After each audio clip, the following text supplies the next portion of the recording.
الحمد للہ رب العالمین والصلاة والسلام علی رسولہ الکریم۔ حاضرین محترم، اللہ تبارک و تعالیٰ کا لاکھ لاکھ احسان ہے کہ آج ہم اپنی 40ویں ویڈیو ریکارڈ کر رہے ہیں۔ تو اس 40 کے عدد سے میرے ذہن میں یہ بات آئی کہ قرآن و حدیث میں 40 کے عدد کی بڑی اہمیت وارد ہوئی ہے، تو کیوں نہ اس 40ویں ویڈیو کی مناسبت سے آج ہم 40 کے عدد کو دیکھیں قرآن و حدیث میں کہ اس کی کیا اہمیت ہے۔ دیکھیں، سب سے پہلے تو یہ بات سامنے آتی ہے کہ نبوت جو ہے وہ 40 سال کی عمر میں عطا کی جاتی ہے۔ نبی کریم صلی اللہ علیہ وسلم کو بھی 40 سال کی عمر میں نبوت عطا ہوئی۔ اسی طریقے سے حضرت موسیٰ علیہ السلام کو 40 رات دن تو کوہ طور پر قیام کے بعد تورات عطا کی گئی۔ قرآن حکیم میں اس کا ذکر ہے، وَإِذْ وَاعَدْنَا مُوسَىٰ 40 لَيْلَةً، اور جب ہم نے وعدہ کیا تھا موسیٰ علیہ السلام سے 40 راتوں یعنی 40 دن اور راتوں کو کہ آپ یہاں ٹھہرے اور تجلیات ربانی سے مستفید ہوں، اور ان 40 دنوں کے بعد ہم آپ کو جو ہے تورات عطا فرمائیں گے۔ اچھا، جب حضرت موسیٰ علیہ السلام نے فرعون سے بنی اسرائیل کو رہائی دلائی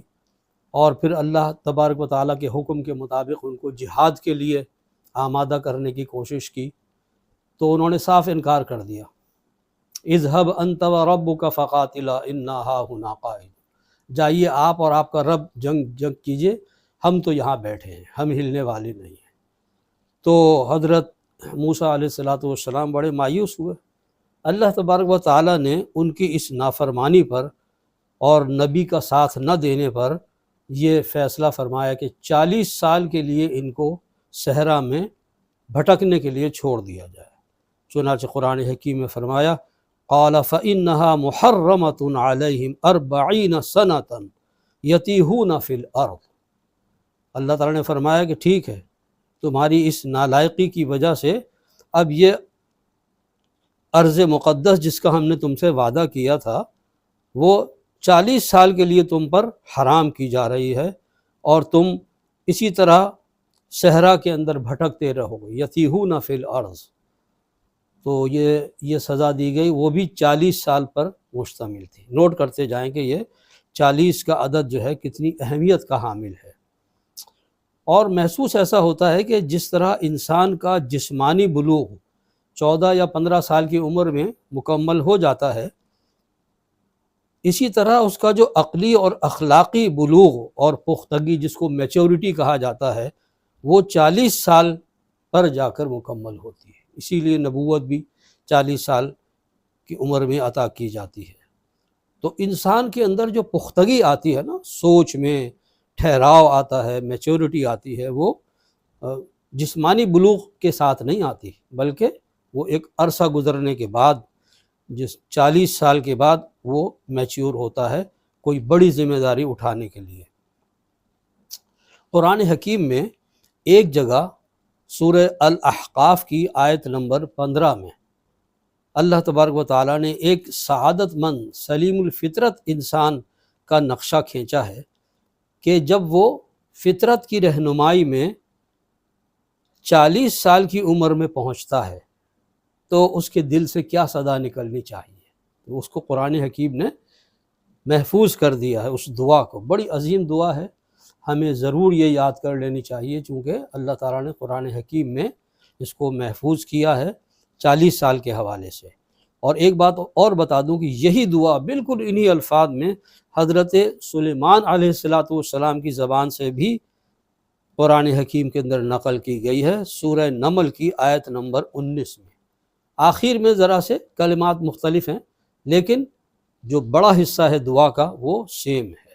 تو آج ہمارا موضوع یہی ہے۔ اللہ تعالیٰ فرماتے ہیں، حَتَّى اِذَا بَلَغَ أَشُدَّهُ، یہاں تک کہ جب وہ اپنی پوری قوت اور توانائی کو پہنچ گیا، یعنی پختگی کو پہنچ گیا، وَبَلَغَ 40 سنہ، اور ہو گیا وہ 40 سال کا۔ قال رب اوزعنی، تو اس نے یہ دعا کی، اس کے دل سے یہ آرزو برآمد ہوئی، اے میرے رب مجھے توفیق عطا فرما، ان اشکر نعمتک التی انعمت علی وعلی والدی، کہ میں شکر ادا کرتا رہوں اس نعمت کا کہ جو تو نے مجھ پر فرمائی ہے اور میرے والدین پر فرمائی ہے، تو مجھے توفیق عطا فرما کہ میں اس کا خوب شکر ادا کر سکوں۔ وَأَنْ أَعْمَلَ صَالِحًا تَرْضَاهُ، اور اس بات کی بھی توفیق عطا فرمائیے کہ میں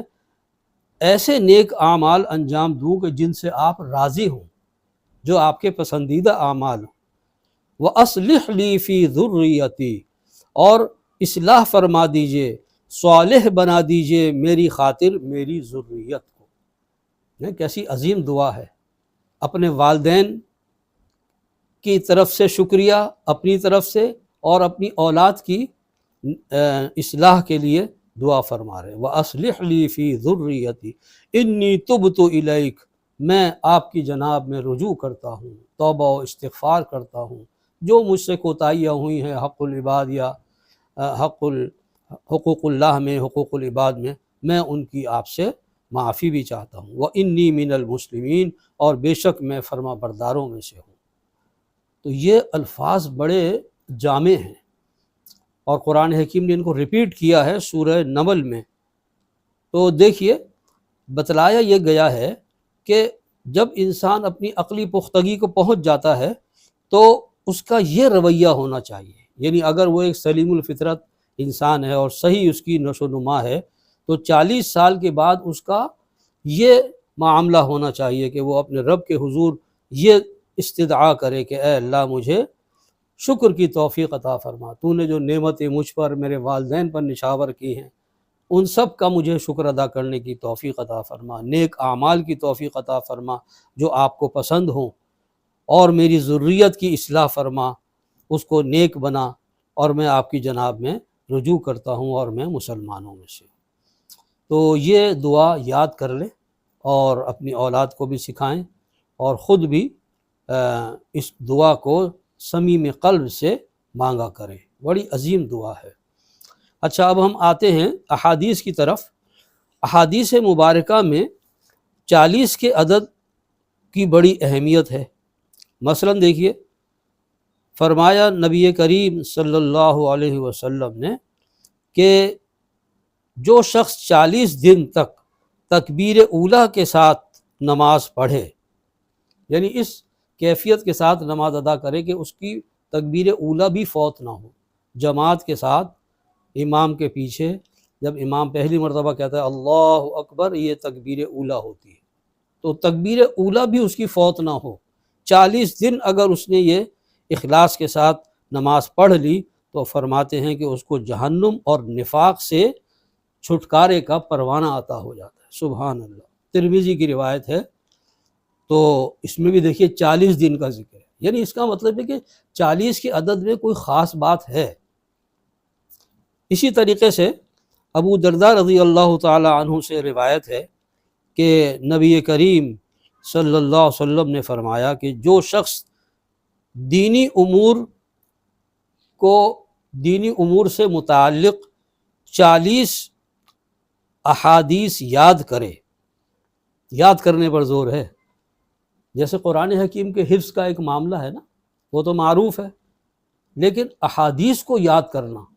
ہمارے اسلاف جو تھے نا وہ ہزاروں حدیثوں کو اپنے حافظے میں محفوظ رکھتے تھے، لیکن آہستہ آہستہ یہ رجحان کم ہوتا چلا گیا، اور اب تو کوئی حدیث کو یاد کرنے کی طرف توجہ ہی نہیں ہوتی۔ تو اللہ کے نبی نے بڑی بشارت دی ہے اس کے اوپر کہ جس نے 40 حدیثیں میری یاد کر لیں، اور ظاہر بات ہے کہ یاد کرنے کا مقصد یہ ہے کہ وہ ان کو پھر آگے پہنچائے بھی، تو اس کے لیے